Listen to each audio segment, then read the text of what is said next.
Welcome to the African Queen Mo Show. Subscribe.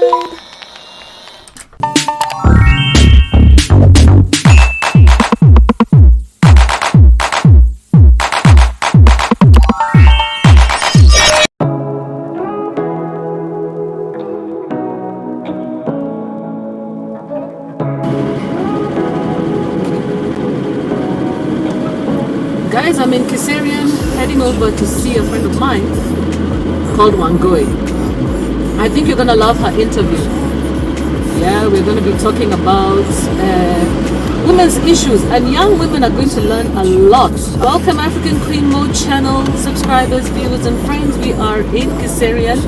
Kiserian is after Matasia, after Gong. Very, very busy, bustling place. And we're going to go and see my friend called Wangoi, another friend. Welcome again to the WomenWise Show, guys. This is going to be a very inspiring story. I know ladies need to learn from each other. We need to build our knowledge and also tell our stories. Let us tell the stories so that the young people can learn about life and about the challenges that come with life. So she told me that she's near here. I'm kind of having fun with this, guys. Why not? So, okay, we'll see you inside. Hi everybody! Hi African Queen Mo family, how are you doing? I'm here with my great friend today. Anyway, Wangoi is my childhood friend. Let her introduce herself to you. But before that, thank you so much for all of you, new subscribers, older subscribers, my wonderful family who have been there with me for so long. Thank you very, very much. And now, today we have a very, very interesting story. Why did I decide to look for my friend? Guys, the reason why is because I know a lot of you guys are asking for mentorship, isn't it? Yes. Ladies and gentlemen, we are here to mentor you. Yeah. We have stories to tell you. There was a time when we were young and we were also going through our own manenos. Yeah? We had our own issues. So I want Wangoi to tell you about her life, what she's been doing since she was 19. She was my teen friend. She was my teenage friend. And now she's, it's been a long time. So she'll tell you the story. So welcome, Wangoi. Today we're going to tell you this one story about, herself in business and what she went through. This is part of the WomenWise Show. But after that, we're also going to talk about relationships next time. Okay? Yeah. We'll talk about her relationship, her current relationship. Next time we'll talk about relationships, but today we're talking a lot more about business and stuff, isn't it? Yeah. Okay, so I'm going to allow her to speak. You'll hear me asking questions, or maybe I'll write them down. Mostly anyway, she'll be talking. Introduce yourself, Wangoi, first. Yeah, my name's Wangoi Moshiri. I come from Gong. I'm not time friend of Maureen. We got to meet with Maureen many years back in 1970s, where her parents were working and my older sister worked for her dad. And later on, because we were almost age mates with Maureen, we developed a relationship. And so our friendship is as old as since early 70s. Just imagine. Is it 70? Oh, yes. You want to scare me at I'm that Not old? really. I deny everything, guys. I deny it. Business manenos. Hi. Yes, I have called Kazef to deliver those items. Thank you. So we were at the point of how we got to know one another when we are young children. So thank you, Maureen, for suggesting that you'd like to interview me because you know my journey very well. It has been a long journey, and I got married when I was in college, and I married a man who worked for the University of Nairobi. We lived together until year 2000 when he passed on. We bore children. And in the journey of marriage, of course, because of the challenges of bringing up the children, I had to look for a side hustle. Those days, we never used to work on Saturdays. And so Saturdays, I would rush to Gikomba, select some second-hand clothes. And during the lunch hour, I could take to my fellow workmates and they could buy and pay me at the end of the month. So I found business was good because I was making more than the salaries that I could earn on those days. Because sometimes when the clothes could get finished, I could rush out of the office, go to Ari in open air market, Gikomba market, where we will buy second-hand clothes.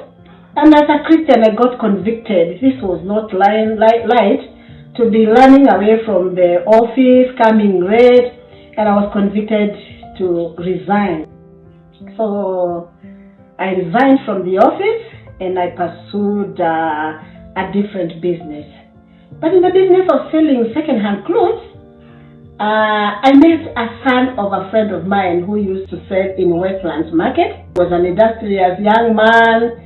And this young man asked me if I could, why wouldn't I start a printing business, because it pays more than what I was doing. And I bought the idea. It was so hard for me because I didn't know the types of papers, and he advised me of how I would go to a wholesale paper shop in Kijabi Street. That time it was called Ken Star. That was the biggest wholesaler for paper materials. And this is how I started my printing business now after resigning. I started marketing to different companies. And what I could do, my first company that time was Loyal Card.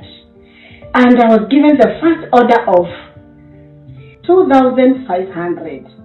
And because I was earning less than that, to me 2,500 was a lot of money. And from 2,500, the second order I got from a company that was selling cheese known as Kenchik. When I got the order of 4,000, I didn't have that kind of money because, of course, even in my marriage, we still had challenges of finance. And my mom gave me 2,000, and 2,000 made the profit. So this order helped me now to pursue more orders.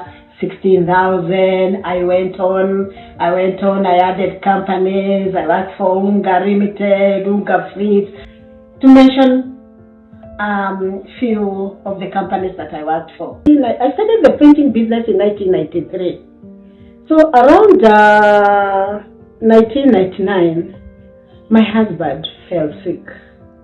And when he fell sick, I could not continue with the printing business because I had to look after him, and he developed a sickness that was called lymphoma. And lymphoma is a kind of a cancer that took him within a year. And here I was left with children, and the children I had to work extra harder. Luckily enough, he used to support me so much in the printing business. By this time, we had bought a land in Gom. We were educating our children in a good school. When he fell sick, I was not able to continue with the business, with the printing business. I converted my printing business to raising chickens, though I used to do in a small scale. But this time, I started keeping about 1,000, 3,000, because that time I used to live in Westlands, and my husband, having worked at the university, we were housed in a bigger house and with a bigger compound. And in this big compound, I used it to the maximum. I used to farm, I used to keep chicken, layers, broilers, so that my children could continue with the education and also have time to look after my late husband. It is after his death that things went haywire. Now I ran into depression, I'm not able to concentrate. And I thank God for my sisters, my relatives. They stepped in, our family friends, and they really supported me. But sometimes I felt I cannot be given support for all throughout the years. And I was thinking of what I could do. In the process, when my husband was sick, he could tell me, tune your mind to come and live up country so that you can look after the children. But the business that he was suggesting was not well paying considering the business that I had done earlier before. So in the process, just by the miracle of God, God's miracle, one of my sisters had a ranch somewhere, and in the midst of now asking myself, what can I do? Someone came approaching me if we could sell the piece, if my sister could sell the piece of land that was somewhere in Longai, Gataka. And when this man came, he offered me some money that was a road. And I thought, if this man can offer 1.2 million, how much more will he get from this land? And having not known anything about mining of stones, I suggested to my sister, if he could give me part of the land, I do the mining, so that I could be able to educate my children. And my sister forfeit 1.2 million, my sister Beatrice, she forfeited the 1.2 million for me to remove the stones so that I could sell them and be able now to educate my children who had already stepped in the university.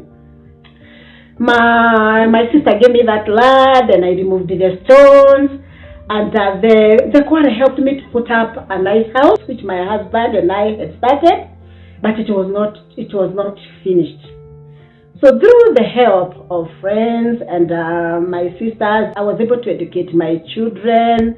I was able to put up a nice house. I was able to to make the compound look nice. I put up some rental houses. So my sister was of great help in my life. And when the quarry was almost to get finished, I asked myself, now that the quarry is over, and because I've been paying the school fees, trying to finish up the house that was not finished, I asked myself, what do I do now? I got an idea. I need to buy a truck that I would be ferrying stones, buy stones, sell to the contractors, so that now I would be a transporter. And I bought a truck, a small truck that was like a golden egg. This lorry gave me money. Though by the time I was buying it was a terrible lorry, it was old, highly furnished, it gave me problems. Eventually, it was a small tipper, a grain tipper. Thank God for that tipper, because it made me go very far. It bought another truck, and I became a transporter. The second term of Kibaki is when I bought this truck. The money was there, thanks be to God. Now this time there was a lot of money, and the Chinese had started coming into our country. And this is the time Kiririshwa was developing.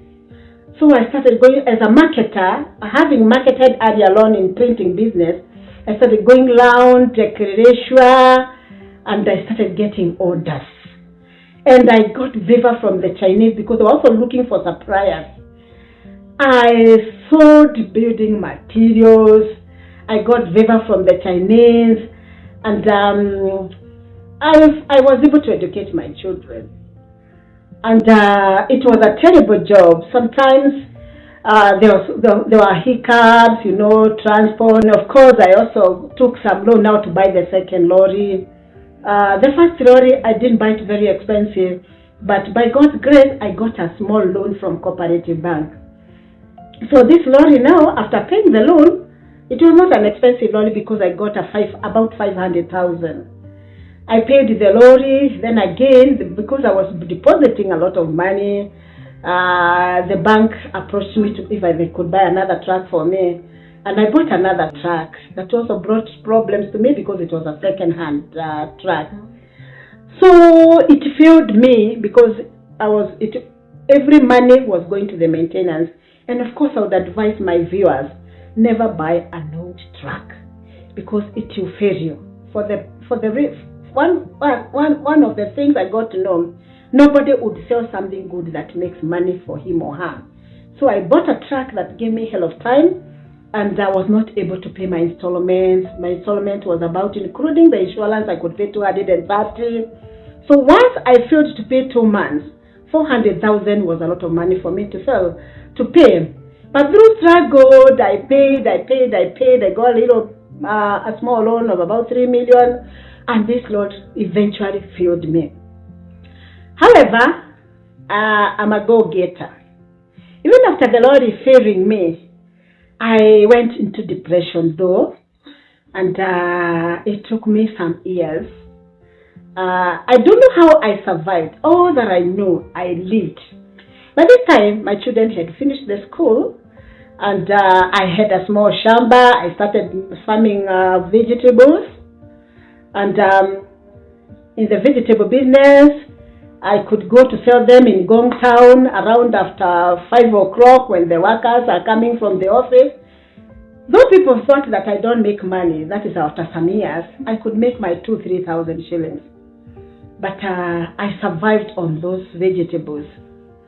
After some time, a friend approached me.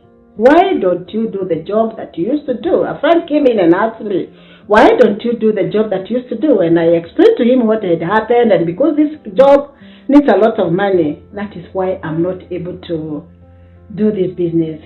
And a friend of mine invited me if I could also be marketing his hardware items as I market my construction items. And the business favored us.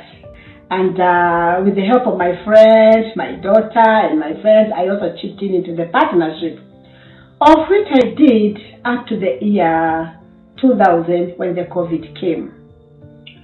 When the COVID came, the construction stopped. Every business stopped. And now when the business stopped, I didn't know which way to go. But having remembered that I used to sell vegetables, with my small car, I could put vegetables in the boot car and again go back, go arrange the market. This time not farming. I could go to Wangige, buy organic vegetables and put in my car boot when they come with gunias. Then I would rearrange them.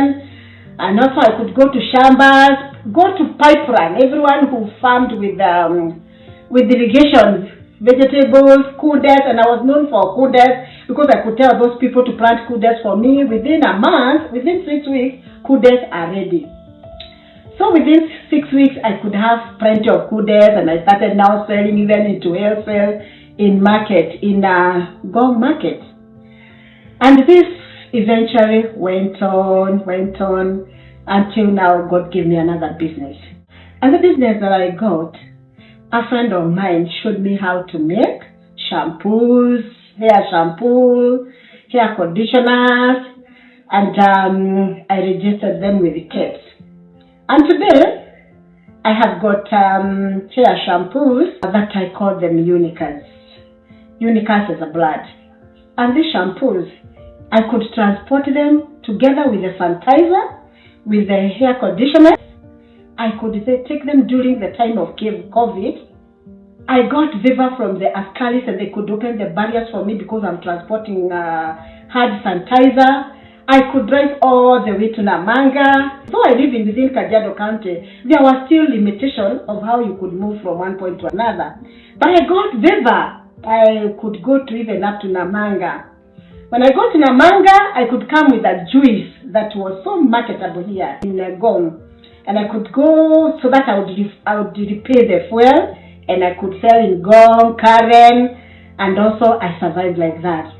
Eventually, because I could supply to beauty shops and hair salons, I thought of myself, why don't I keep a beauty shop?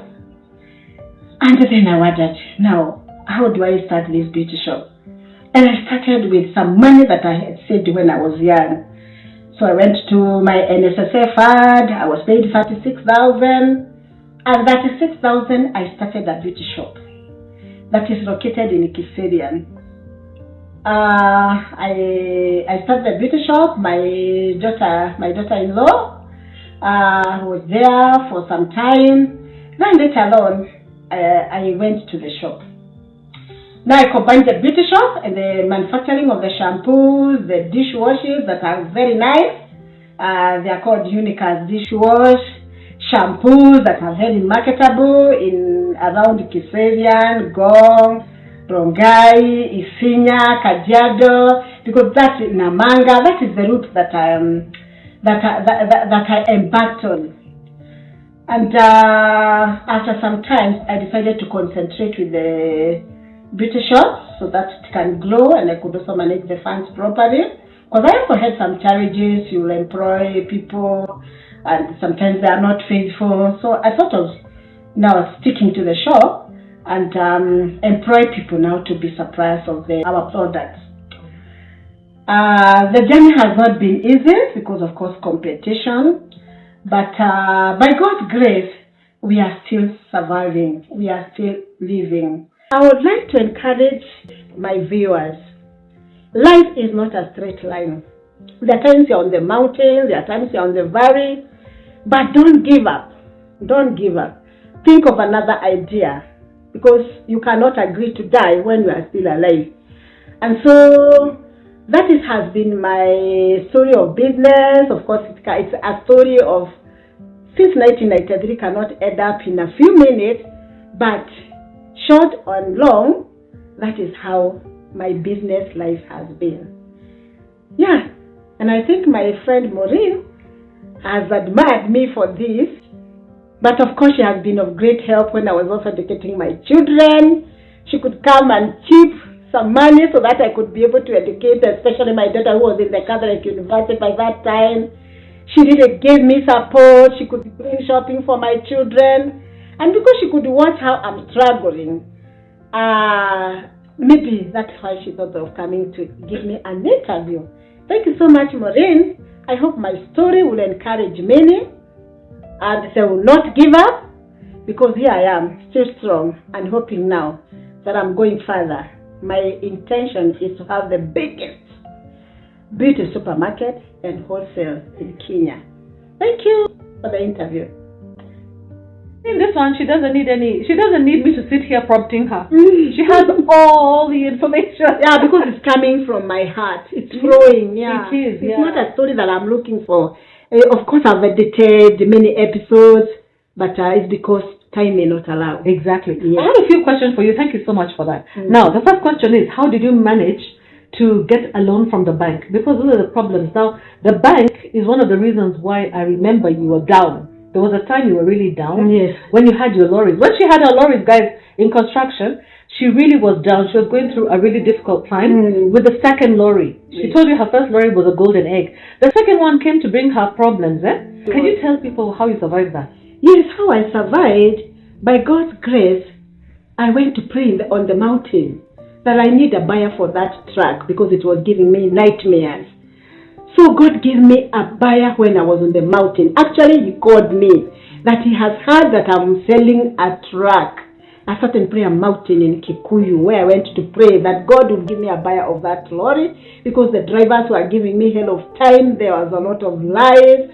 They were cheating me that the police is on them, and it was terrible. So trucks are not easy for women, and especially single mothers like me. So that's how, actually, it's not that it was not really making money, but there's many times the drivers are not honest. Yeah. And so that time, because I got problems of paying the installment, and the person who bought my truck, I was in arrears. He came and cleared the arrears in the bank. And that is how, when he cleared the arrears, I gave him the lorry so that he would continue paying the installments. And that's how I discarded the lorry. Oh, I see. The first time I was doing business with Chinese, after getting bank problems with my truck, of course my finances went down. Yeah. And you have to buy the materials from Lurongo, that is Katani. Mostly I used to supply barras, Zika, breast stones, and you have to buy them and supply. Yeah. So when I got problems with the bank, that is how my capital went down, and I was not able now to have enough capital to buy materials and supply. Otherwise, it was a good business. It was a good business. Indeed. Still a very good business. Oh, yes. So the problem has been access to finance for women. Oh, yes. In business. Yes, because even my first step. Or is this even for men? Of course, I think for everyone, because if you don't have a security, Yeah. and obviously they'll say that the security is your car, is your furniture. Of course, I give my furniture for me to get my first loan of 56,000. Oh, yeah. That's when I repaid that. I was able now to be given with the logbook. By the way, did I tell you that the first lorry, the golden egg lorry, I switch talked to the owner to give me the the wrong book before even I paid him, and I charged it to the bank because I didn't have security, and this man agreed. I think he trusted me, and the bank paid him. So the security was the lorry itself. Oh, I see. So and I was able to pay now the first loan of the 300,000, and because I had bought it at 500,000, I added the other 200,000 from the savings I had made. Yeah. So that's how I started now growing from that old lorry. Of course, you can't start with a new lorry because it's expensive. So I started with that old lorry. It's expensive. It's a long journey, but it landed me somewhere. Yeah. Of course, my major problem was to bring up the children. And by the time my husband died, my house wasn't complete. Yeah. I was able to complete the house. I was able to educate the children. So yeah. So to some extent, though there were challenges, I achieved the goal. Yeah. Maureen, there's something I forgot to tell you. Yeah, tell me. Because I had gotten challenges in security, when I was in mining, I bought a small car, a Toyota 100. Okay. For 300,000. And this is actually how now I started getting the security. Oh. Because by that time, the stones we were selling them at 600 per lorry. And of course, because I didn't have a lorry, my customers could keep the money and pay me up to the weekend. So that's how I was able to save some money. I'm still paying the school and I could save some money. Okay, so you bought that on cash. That's when I bought cars. Yeah, and that becomes your security. That's now I was buying so that I can be getting security, to be getting loans, actually not loans. These were microfinances from the bank. And I remember I was paying 56,000 per month for 6 months. Something like I find it is impossible for people to do now, because living 56,000, by the time you finish paying this 56,000, you have no money. Because whatever you get, you take to them. You go back to square A. So as much as there are microfinances, the interest is so much, it is spread for 6 months in equal shares. So they give you a very short time to pay. Yeah. So it becomes very high interest. I was not worried about the interest. You need the money. That I needed this money. Yeah. And I needed a car as a security. Because security was the most challenging thing for me. Yeah. Growing without funds, it becomes difficult, and you cannot scale higher without loans. So, and for women, one of the problems that we have also is tradition. Many women do not inherit from their parents anything, nothing at all. Yes. And they wait until they die to give you anything. By that time, you're also very old. Oh, yes, you don't have any energy. You have no energy. Yes. So that's one of the reasons why I think that a lot of money comes in, you guys, from organizations such as the UN. But the problem is that they put the money in the banks. But you see, those banks also use their same biases when it comes to evaluating women and giving women access to these loans. So you guys, you see, listen to that wonderful story of my friend Wangoi. Wow! I didn't know that she has done so many businesses. It's amazing. She's been receiving a lot of phone calls here. So even with this environment, with this economic environment, she can still do business, guys.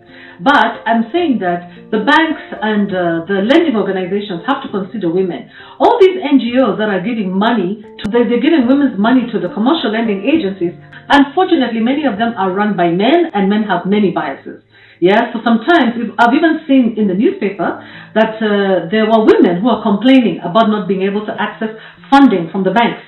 Funding that is earmarked for women. They don't get it from the banks because of discrimination. But it's just to consider the fact that the lending organizations have to consider women's businesses, because women have unique challenges. So for example, a woman in construction is dealing with police on the road. She's dealing with old trucks. She's dealing with drivers who are mostly men. If she's working in quarries and places like that, it becomes difficult. So there are women who are doing really well, but in spite of, the difficulties and the challenges. Okay, so I was saying, a lot of women, they do well in business in spite of, not because of, in spite of the difficulties that they experience with lending organizations. Yeah? So you find a back route for how you can finance whatever it is. Okay, so young women, you better know nothing is going to be given to you on a silver platter. Oh, yes. You have to fight for it. You have to start from somewhere. And you have to fight for it. I think just as you have said, Maureen, for those people who have no permanent jobs, Yeah. For those who have no permanent jobs now, and it's a majority of them. Yeah, majority. It is hard for them to access the loans. But as much as microfinances, they are expensive, they're still the ones that are bailing out people to buy like a car, though you'll cost the nose. And the challenge is the businesses are not doing very, very well nowadays. So if you miss a month or two, they'll come for the vehicle. So it is becoming very hard because of the interest rate to buy an asset. Those years when I could buy my first car, the one I bought for myself, that was when I was working in the mining. That was 56,000 per month. It sounds big, a lot of money, but the money we were making was a lot of money. Yeah. Because the money we are making that month, because there was a lot of money. I don't know what happened when Kibaki came into power. There was money. But now, there is no circulation of money. Oh, I see. Oh, yes. Okay. There's no circulation. So that's another money. challenge right now. Yeah, so it's a challenge. That also I've been thinking about our government. Though it really wants really to tax. What are they taxing? Because anyway, if you are not making anything out of business and they even add the tax, where will you get the tax? So I even went on to talk to a certain economist, and I asked him, what is all this about tax? Because you may have a big store, but the sales are very low. And the consultant advised me that it is a wrong route for the taxes to be increased.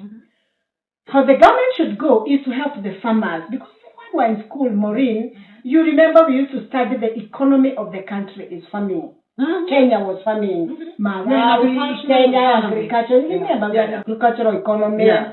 And the consultant told me, because this thing was really bothering me, because there's nothing to be taxed from the small scale people. Yeah. And they are the largest number. And I thought government should be serious about promoting the farming, because even nowadays people can farm from the greenhouses, they can farm from small shambas, and of course try to help people to export. Not only coffee, even like other Arab countries, they don't farm. And so we can export. Yes, there's a time I had an idea, Maureen. In fact, I went to an extent of approaching the county governor of Kajiado of how we can get around. I don't know, Maureen, if I told you that I have a ministry called Cave Over Drum Ministry, whereby I thought people who do not have money, how can they get finances?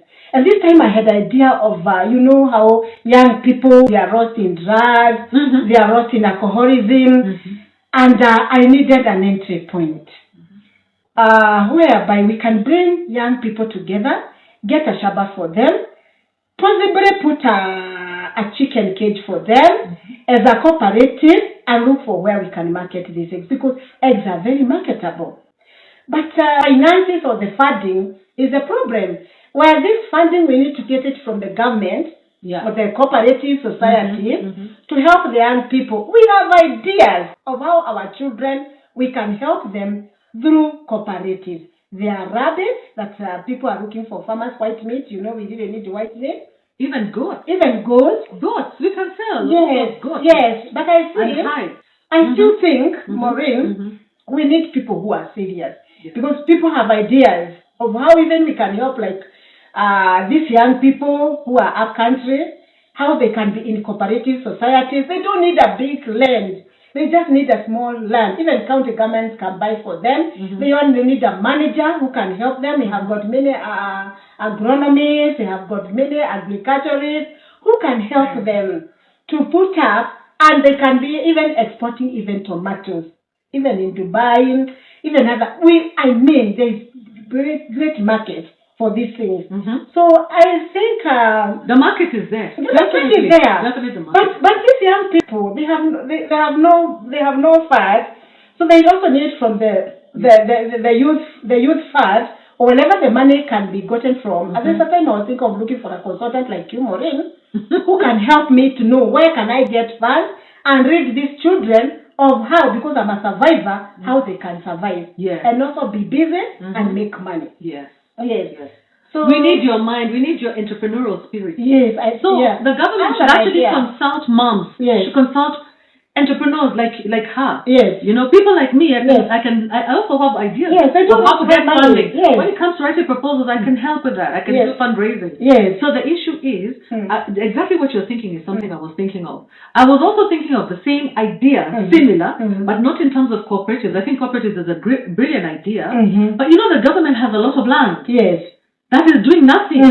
So I was thinking, why doesn't the government provide busing from, you know, the slums, put young people in there, anyone who wants to go and farm, give them those, you know, farm, give them the land. You know, the problem is transport. Give them the transport, let them go and to the big farms, you know, and create huge farms in Kenya that can export food. Maureen. And even have food for here. They can make money for themselves. They can have food to eat. They can have food to eat. They'll create tax money for the government by exporting food. Yeah. Maureen, we have the solution. We have the solution. We have the solution. Like even for this Kajiado County. In my marketing of shampoos and my products, along Isinya, I could see trucks from Nakuru coming to sell grass. And I wondered, Kajiado was the largest farm. And I have an idea. But you see also, Maureen, to have access of these governors, to give them ideas, and to implement them. Accessing them. Like I remember one time, the governor of Kajiado actually told the PA, can you bring this lady? I would like to talk to her. Even now, I have an idea how we can help no more dying of cattle in Kajiado. No, we should not have problems of children in Kajiado, Rongai, Kitengela, anywhere when we have this big land and we can have boreholes. I am telling you, Maureen, all that we have in our mind, we may not be very much learned, but we have an idea of how we can help our children. They can make money and they can be the government can make a lot more money. There are many people who are willing to sell land, and especially the Maasai. Or even rent. Yes, or even rent, or even leave to the government and have job creations for our children. Yeah. They can make a lot. There are many sectors. Even in waste management, there's a lot. I've learned a lot myself. Travel. Yes. So anyway, this was not supposed to go there. Yes, I'm sorry. But it's good. No, it's good. Yes. The idea is to try to make this discussion relevant. So we're not just talking about her history. We're talking about the current situation right now. Yes. So now we're going to visit your shop. Yes. And I'm going to take some pictures of the kinds of things that she's selling, guys. Yes. And you're going to see them posted. They're going to be integrated within the video. But congratulations. Thank you. Yeah, you're a survivor. Thank you. She's gonna take my hand yet again. She's like a survivor, and there are many of you guys. Indeed, I am. Survivors. Yeah. So, okay, thank you so much, African Queen Mo channel. I know this has been another long one. I hope you enjoyed it. What's the name of your shop? Oh, my name is Horizon Beauty Shop. Horizon. Did I tell you how I got Horizon? No, you didn't. Horizon, as you know, I am a believer. After 20 years of the death of my husband, I went to church where we used to go in ACK, St. Mark's Westlands, and I took the products. All the products that I make, like I took hand wash, I took sanitizer. That was during the COVID time. And the pastor was very happy. The pastors were very happy. And they really blessed me and they prayed for me. And they said that I shall go to Great Horizon for coming back to the church to say thank you. And that's how I named my shop Horizon. Because it's a prophetic word that came from the ministers of the gospel. Thank you. Amen. Thank you to the church. Thank you. The men and women of God. God. Amen. I hope you enjoyed that, guys. Bye.